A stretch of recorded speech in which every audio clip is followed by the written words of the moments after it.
Salut les séries addicts, c'est Blandine et aujourd'hui on se retrouve pour parler de la saison 1 d'une nouvelle série sur les sorciers. On va parler de Motherland for Salem.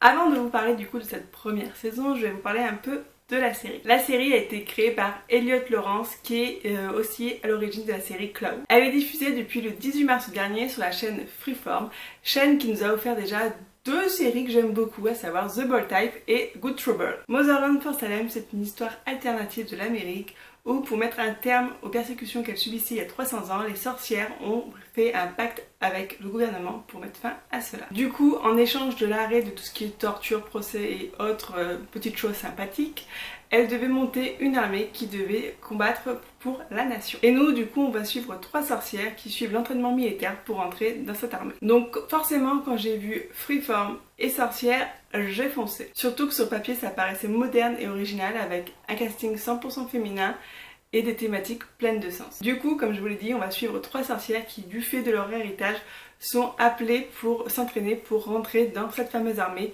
qui combat un autre clan de sorcières qui sont des terroristes, à savoir l'Asprit. D'ailleurs, les premières scènes d'attaque avec des suicides sont plutôt impressionnantes. Et malheureusement, pour moi, l'Asprit, c'est vraiment la faiblesse de la série, alors que ça aurait dû être vraiment le point fort. Le scénario est un peu confus et le background sur les sorcières est plutôt opaque, ce qui fait qu'on a un peu du mal à comprendre les enjeux et les motivations de chacun. J'ai également été un peu frustrée d'être cantonnée pendant toute la saison 1 à la base militaire. Je rêvais d'une chose, c'est de sortir de ce lieu, j'en pouvais plus, je voulais voir le monde, ce qui s'y passait. Concernant les personnages, pareil, je trouve que les motivations sont pas toujours claires, mais en revanche, je trouve qu'au fil de la saison, ça s'est plutôt bien, on va dire, recadré et que les bases ont été plutôt bien posées. Concernant les trois personnages principaux, à savoir Raël, Tylee et Abigail, on reste sur un trio plutôt cliché.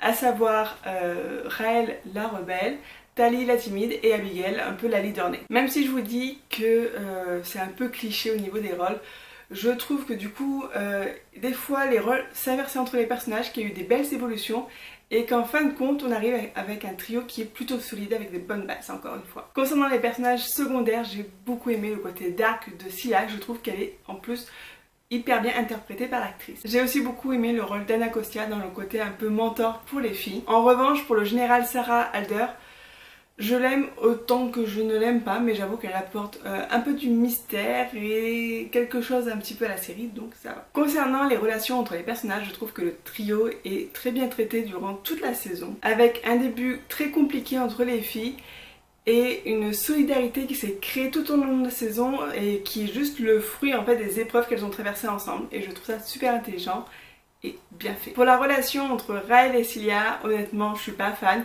mais je dois l'avouer que ça apporte quelque chose à la série. Pour faire une sorte de conclusion, je dirais que c'est une série sur le sorcière qui a une approche un peu inédite, avec son côté devoir de l'uniforme, liberté un peu contrôlée et surtout les pouvoirs qui passent par la voix. Malgré des débuts un peu bancals, je trouve que la série a su trouver sa voix, et ça en développant très bien ses personnages. D'ailleurs, l'épisode final était un très bon épisode, plein de rebondissements avec le fait que les filles ne soient pas acceptées au collège, machin truc muche, et que le général Sarah Alder convainc la petite fille de sauver son peuple, qui a un héritage de sorcière hyper intéressant et qu'elle veut mettre un peu la main dessus, j'ai l'impression. En plus, pendant toute la saison, on nous rabâche en nous disant que l'Asprit c'est le mal à abattre, que ce sont des mauvaises sorcières et tout, sans forcément nous expliquer le pourquoi du comment. Et durant cet épisode final, justement, on arrive à inverser la tendance et à poser des réels enjeux pour la saison 2, donc ça j'ai beaucoup aimé. En gros, la saison 1 de Motherland for Salem, c'était une grosse introduction avec des passages un peu longués, mais cette fin de saison pose des enjeux futurs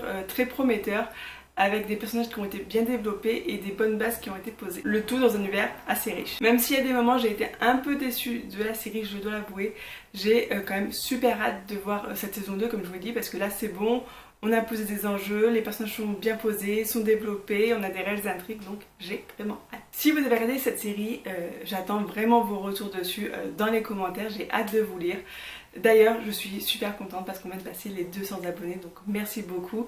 Et je suis également super contente parce qu'on a plus en plus d'interactions dans les commentaires, et ça, j'aime beaucoup, c'est pourquoi je fais mes vidéos, donc je suis super contente. Merci beaucoup. Du coup on va passer au petit laïus de fin de vidéo, comme à chaque fois. Donc si vous ne voulez pas louper les prochaines vidéos, si vous voulez faire grossir encore plus la communauté, abonnez-vous juste ici. Et autrement, vous pouvez regarder une nouvelle vidéo juste ici, ou une vidéo qui va être spécialement faite pour vous, selon l'algorithme de Google, juste ici. Et moi je vous laisse, j'ai une série qui m'attend. Salut!